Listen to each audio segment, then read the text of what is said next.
चंद्रपूर येथील एकात्मिक आदिवासी विकास कार्यालयात विद्यार्थ्यांचं आंदोलन आजही सुरूच असून शासनानं लागू केलेला संबंधित जी.आर. रद्द होईपर्यंत आंदोलन मागे घेणार नसल्याचा ठाम इशारा विद्यार्थ्यांनी दिला आहे.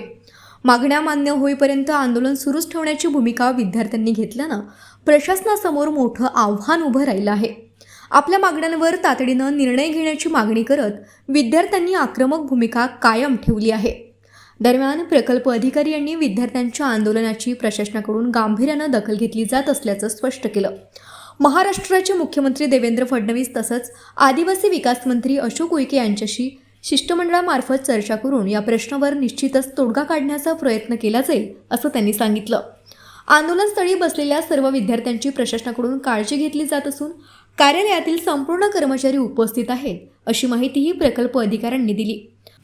आता शासन विद्यार्थ्यांच्या मागण्यांवर कोणता निर्णय घेते याकडे सर्वांचं लक्ष लागलं आहे. Lokrajya TV news, Chandrapur. नक्कीच आपण आहोत आदिवासी प्रकल्प कार्यालय चंद्रपूरमध्ये आणि हा आंदोलनाचा खरं तर काल आंदोलनासाठी अनेक विद्यार्थी इथे बसले आणि रात्र गेली. नेमकं आता त्या रात्री काय घडलंय, त्यांची कशी सोय झाली, त्यांच्या जेवणाची व्यवस्था असेल, झोपण्याची व्यवस्था असेल, नेमकं इथं काय घडलंय आणि आंदोलन किती पट पुढे गेलंय हे खरं तर आपण इथे जाणून घेण्यासाठी आलो. काल लोकराज्याची संपूर्ण टीम इथे आली होती आणि इथे आल्यानंतर अनेक विद्यार्थी जे आहेत विद्यार्थ्यांकडनं आपण जाणून घेतलं हे आंदोलन कशासाठी आणि आंदोलन करत असताना यांच्या प्रमुख भूमिका काय किंवा काय मागण्या होत्या. यामध्ये खरं तर 5 ऑगस्टला निघालेला जो जी.आर. होता तो वसतिगृहामध्ये शिक्षण घेत असताना 26 जे वय आहे ती वयाची अट होती. मात्र त्याला वाढवत 30 वर्षापर्यंत आदिवासी मुलगा शिक्षण वसतिगृहात राहून घेऊ शकतो असं एकंदरीतचा जी.आर. पुढे आला होता. मात्र ती जाचक अट जी आहे ती रद्द करून अनलिमिटेड म्हणजे वयाचं कुठलंही बंधन असणार नाही असा तरी एकंदरीत मागणी घेत संपूर्ण म्हणजे नागपूर विभाग असेल किंवा चंद्रपुरामध्ये जे आहे आंदोलनाला मोठी सुरुवात झाली. यामध्ये मंत्र्यांची देखील राजीनाम्याची मागणी देखील यांच्याकडनं होत आहे. मात्र आजचा हा दुसरा दिवस आहे. आपण खरं तर या विद्यार्थ्यांकडे आलो होतो. ते बोलायला तयार नाहीत. आपल्यासोबत एक विद्यार्थी आहेत, आपण त्यांच्याकडे खरं तर जाणून घेणार आहोत. दादा, नाव काय? आजचा खरं तर आंदोलनाचा हा दुसरा दिवस आहे. नेमकं काय घडलंय, आता विद्यार्थ्यांची मानसिकता परिस्थिती काय आहे किंवा आता महाराष्ट्र आपल्याकडनं मोठ्या आशेने बघत आहे, कारण आंदोलनासाठी असंख्य विद्यार्थी इथे बसलेले आहेत. मुद्दा हा शिक्षणाचा आहे. शिक्षण आणि भारताच्या मूलभूत हक्कामध्ये शिक्षण हे महत्वाचं आहे. आताची परिस्थिती काय आहे? आताची परिस्थिती आहे आता कालपासून चालू होतं. मेन मुद्दा असा होता की तो 5 तारखेला जी.आर. झाला. त्याच्यामध्ये काही गोष्टी नमूद केल्या गेलेल्या होत्या जे की आम्हाला वाटलं म्हणजे सगळ्यांना वाटलं की बरोबर आहे. त्याच्यामुळे अख्खा विदर्भभर म्हणजे नागपूर, पुणे, अमरावती, गोंदिया सगळीकडे उपोषण चालू आहे. आमचे लोक आहेत किंवा आमचे जे विद्यार्थी आहेत सोबत ते सगळेजण म्हणजे जीव लावून उपोषण करतात सगळीकडे. आणि त्याचा मुद्दा असा होता की जो वयाची अट आहे, अगोदर कसं आहे संविधान आपल्याला शिक्षणाचे मूलभूत अधिकार देतो. त्याच्यामध्ये असं नमूद राहते की जर आपल्याला वयाच्या मरेपर्यंत जर आपण शिकत असू तर आपल्याला स्कॉलरशिप मिळेल. तर मला एक सांगा, बाबासाहेबांनी 35 डिग्री जमा केल्या, जर आम्ही जर 4 डिग्री जर नाही करू शकतो काय म्हणतो, मला जर शिकायची इच्छा असेल तर तुम्ही 30 वर्षाची अट का भरला? त्याच्यामध्ये मेन एक मुद्दा आहे की जो जी.आर. आहे म्हणजे आपल्या वस्तीला जो जी.आर. आहे त्याच्यामध्ये एक पॉईंट असा नमूद आहे की तुमचा जर विवाह झाला असला तर तुम्हाला ऍडमिशन मिळणार. ते आमची वयाची अटच झाली साहेब. कारण कसं आहे, आपण एकदा असे राहतो की आपण इंडिव्हिज्युअल राहतो. जेव्हा आपण यापूर्वी जी.आर. मध्ये ते कंपल्सरी अट होती की आता लादण्यात आली. आता बघा, हे जी वयाची अट आहे यापूर्वी नव्हती, आता ती लादण्यात आली. आता जो 4 तारखेचा जी.आर. निघाला होता, 5 तारखेचा जी.आर. निघाला होता, त्याच्यामध्ये 26 वर्ष करण्यात आली. त्याच्यानंतर मग जन आक्रोश आंदोलन तयार झाला मुलांचा. त्याच्यानंतर त्यांनी त्याच्यामध्ये काही दुरुस्ती केली, जसं की तुम्ही मुक्त शिक्षण घेऊ शकत नव्हते अगोदर त्या जी.आर. मध्ये. आता जर तुम्ही म्हणजे अगोदर तुम्ही जर 11वी 12वी जर BA करत आर्ट जर करत असाल तर तुम्हाला BA स्ट्रीमच घ्यावं लागेल. तर मला एक सांगा, जर मी जर 11वी 12वी मध्ये सायन्स जर केलं त्यानंतर तुम्हाला कॉमर्स करावं लागेल जर ग्रॅज्युएशन तर माझी इच्छा साहेब मला कॉलेज स्कॉलरशिप देत आहे, मला कॉलेजमध्ये ऍडमिशन भेटत वस्तीवरच का बरं? आणि कसं माझ्या शिक्षणाची जर इच्छा असेल तर तुम्ही माझी इच्छा का बरं मोडता? नक्कीच मीडियाच्या माध्यमातून माझे जे विरोधी पक्ष नेते होते ते देखील धरण्यासाठी विद्यार्थ्यांसोबत बसले. अनेक आमदार आदिवासी जे आमदार होते ते देखील नागपूरच्या ठिकाणी आंदोलनासाठी बसले आणि ही जी मागणी आहे अनलिमिटेड म्हणजे मला जोपर्यंत शिकण्याची इच्छा आहे तोपर्यंत मला ती जी अट जी.आर. मध्ये ती काढण्यासाठी सुरू आहे. मात्र जे आदिवासी विकास मंत्री आहेत त्यांच्यापर्यंत आपली भूमिका आतापर्यंत पोहोचलेली आहे.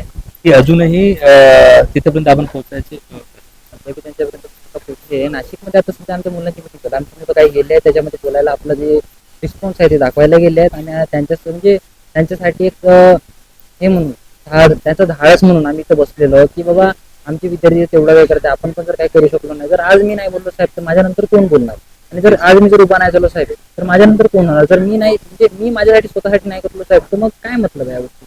आणि कसं आहे माहिती आहे का, अगोदर एक अट होती की बाबा आमची आदेशाच्या पूर्व शिकत नाही, तर आता शिकायला लागले त्यांना प्रॉब्लेम का बरं, आणि गोळ्याची अट का बरं. जसं मी माझं म्हणणं एक होतं की तुम्ही जर शिकत असाल, शिक्षण घेत असाल कुठल्याही स्ट्रीममध्ये, कुठल्याही फॅकल्टीमध्ये, कुठं पण, जसे म्हणजे एक इंजिनिअरिंग असो, मेडिकल असो, ग्रॅज्युएशन असो, प्रोफेशनल कोर्स असो, सगळं काही तुम्ही शिक्षण घेता, तुम्हाला गव्हर्नमेंट स्कॉलरशिप देते. मला आपल्याकडे ऐकायचं होतं की एकीकडे गडचिरोलीमध्ये ज्या पद्धतीने वसतिगृहामध्ये विषारी साप, त्यानंतर दुर्दैवी घटना, 3 विद्यार्थी मरण पावले, त्यानंतर महाराष्ट्र कुठेतरी जागा झाला, आदिवासींच्या हॉस्टेलच्या चौकशीची सुरुवात झाली, तोपर्यंत हा जी अर्ज तोपर्यंत हे उपोषण असणार आहे, किंवा पुढे या शिक्षणात म्हणजे या शिक्षणात काही बदल झाले पाहिजेत, अशा काही विविध मागण्या आहेत की नुसतं हा GR पुरतं हे उपोषण किंवा आंदोलन पुढे असणार आहे, काय सांगा. नक्की सर, कसं आहे माहिती आहे का, जे गडचिरोलीमध्ये आश्रमशाळेमध्ये मुलीचा मृत्यू झाला, वसतिगृहात नाही आश्रमशाळेत मृत्यू झाला त्या मुलीचा 100 रुपये. त्याच्यावर कसं आहे, आमची प्रतिक्रिया अशी असते ते बी आमच्या आई बहिणी आहेत साहेब, त्यांना पण काही सोयीसुविधा उपलब्ध नाही झाल्या, त्यांना पण सोयीसुविधा उपलब्ध आहे, हे पण आमची इच्छाच आहे. कारण कसं आहे तो पण आमचाच एक भाग आहे. त्यांनी पण आता कसं आहे, गडचिरोलीला खूप दुर्गम विभाग आहे, त्यांना तेवढं काही कळत नाही किंवा ते लोक बोलू शकत नाही. आणि जर बोलत असतील तर एक चांगली गोष्ट आमच्यासाठी चांगली बाब आहे. आणि राहिली गेली गोष्ट GRची, तर कसं आहे माहिती आहे का, आम्हाला त्याच्यामध्ये जे म्हणजे वयाची अट जे 26 पासून फिक्स करून दिले, आम्हाला सवलत नको. सवलत म्हणजे एक भीक राहते, खरं सांगायला आम्हाला सवलत नाही, आम्हाला ते वयाची अटच हे करायची, अमान्य करायचं. नमस्कार, आपण आहोत एकात्मिक आदिवासी विभाग आणि आपल्या सोबत आहेत प्रकल्प अधिकारी राचेलवार साहेब. खरं तर काल विद्यार्थ्यांचं आंदोलन इथे उपोषणासाठी काही विद्यार्थी बसलेले, आपल्या पुढे नक्कीच कालच्या बातमीवरनं हा पुढे आलं असेल. आता मात्र नेमकी परिस्थिती काय आहे, कालची रात्र गेली, आंदोलन अजूनही सुरू आहे. नमस्कार सर, विद्यार्थ्यांचं असं म्हणणं आहे की या GR मध्ये जी अट टाकली गेली ती मुळात अट नव्हतीच, मात्र ती अट का घातली गेली, 26 वर्ष केली गेली आणि त्यानंतर मग ते बदलून 30 केली गेली. आता मात्र आम्हाला सरसकट ती जी अट आहे वयाची ती काढून टाकावी असं त्यांचं म्हणणं आहे. आपण प्रशासकीय भूमिका नेमकी कशी असणार आहे पुढे, आणि आता देखील महाराष्ट्राचे मुख्यमंत्री देवेंद्र फडणवीस यांच्याशी देखील एक मंडळ चर्चा करण्यासाठी रवाना झालेलं आहे, असं देखील सूत्रांच्या माहितीनुसार पुढे आलेलं आहे. आता आपली भूमिका कशी असणार? 5 ऑगस्टला आदिवासी विकास विभागाने वसतिगृहामध्ये विद्यार्थ्यांच्या प्रवेशाकरिता एक नियमावली तयार केली. त्या नियमावलीमध्ये विविध बाबी अंतर्भूत केलेल्या होत्या. त्या अंतर्गत विद्यार्थ्यांना वसतिगृहामध्ये प्रवेश घेण्यासंदर्भात 26 वर्षाची अट टाकलेली होती. त्या शासन निर्णयाला विद्यार्थी संघटनेने विरोध केला. त्यानंतर माननीय सचिव महोदयांनी सगळ्या विद्यार्थी संघटनेसोबत संवाद साधला, सगळ्या अधिकाऱ्यांसोबत संवाद साधला. त्यानंतर माननीय मंत्री महोदयांनी सुद्धा विद्यार्थी संघटनेसोबत संवाद साधला आणि त्या GR वर तोडगा म्हणून दिनांक 14 तारखेला एक त्या शासन निर्णयाचं शुद्धीपत्र काढण्यात आलं, सुधारित शासन निर्णय काढण्यात आला. त्यामध्ये वयाची अट ही 26 वर्षाची 30 वर्षापर्यंत करण्यात आली होती. शासनाचा उद्देश हा त्यामागचा एकच आहे की नवीन विद्यार्थ्यांना जास्तीत जास्त प्रवेश मिळाला पाहिजे. एक एज्युकेशन डिपार्टमेंटचा सर्वे आहे, त्याच्या अंतर्गत आपल्या वसतिगृहामध्ये जे विद्यार्थी राहतात ते 18 ते 23 वर्ष वयोगटातले विद्यार्थी कमी आहे, त्याच्यावरचे विद्यार्थी जास्त आहे. नवीन विद्यार्थ्यांना जागेच्या अभावामुळे प्रवेश कमी मिळतो आणि बरेच विद्यार्थी बऱ्याच वर्षापासून कोणी 15 वर्ष, कोणी 30 वर्ष, 32 वर्ष, 35 वर्ष वय होतपर्यंत, 40 वर्ष वय होतपर्यंत वसतिगृहात राहतात. इथं कुठेतरी आळा बसला पाहिजे. आणि यामध्ये हा शासन निर्णय काढत असताना आदिवासी विद्यार्थ्यांचा भलं डोळ्यासमोर ठेवूनच शासन निर्णय काढलेला आहे. यामध्ये त्यांना वगळून कोणत्या गैर आदिवासींना प्रवेश द्यायचा आहे असं काही होतच नाही. त्यामुळं शासनाने जो GR काढला त्यांचं आम्ही समर्थन करतोच, परंतु तरीही आदिवासी विद्यार्थ्यांनी त्याला अपोज केलेला आहे. आणि माननीय मंत्री महोदयांनी आज बैठक ठेवली आहे मुंबईला. विद्यार्थी प्रतिनिधी ज्यांनी या आंदोलनाला सुरुवात केली. ते नागपूरहून काल रात्रीला मुंबईसाठी निघाले आहे. मला वाटतं माननीय मुख्यमंत्री महोदयासोबत सुद्धा या विषयावर माननीय मंत्री महोदय आणि काही संघटना बैठक यांच्यामध्ये बैठक होणार आहे आणि आज संध्याकाळपर्यंत त्या विषयावर तोडगा निघेल. काल रात्री विद्यार्थी होते, परंतु आमच्या विद्यार्थ्यांची कुठल्याही प्रकारची गैरसोय होऊ आम्ही दिलेली आहे. विद्यार्थ्यांना बसण्यासाठी चांगली व्यवस्था, त्यानंतर पिण्याचं पाणी व्यवस्थित, आमच्याकडे आरो लागले आहे, त्यानंतर कॅन बोलवल्या, विद्यार्थ्यांना नाश्ता, चहा, बिस्किटं, संध्याकाळचं पूर्ण जेवण दिलं.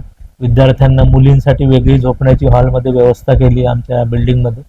त्यामध्ये तिथे त्यांच्या वॉर्डन्स होत्या, महिला पोलीस कॉन्स्टेबल होत्या बाहेर. मुलांसाठी पण आम्ही आमच्या वरांड्यामध्ये व्यवस्था केली. कोणालाही बाहेर राहू दिलं नाही. आमचे कर्मचारी वर्ग पण आतमध्ये होते. आणि आज सकाळी उठल्याबरोबर विद्यार्थ्यांना नाश्त्याची, चहाची व्यवस्था केली. आता जेवणाची सुद्धा व्यवस्था केलेली आहे.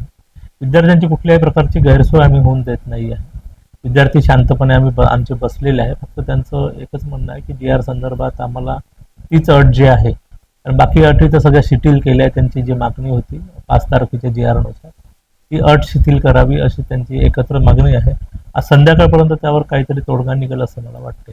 उत्कृष्ट निकाल, दर्जेदार शिक्षण, हमखास करिअरची दिशा देणारे श्री साई पॉलिटेक्निक चंद्रपूर. प्रवेश प्रक्रिया सुरू.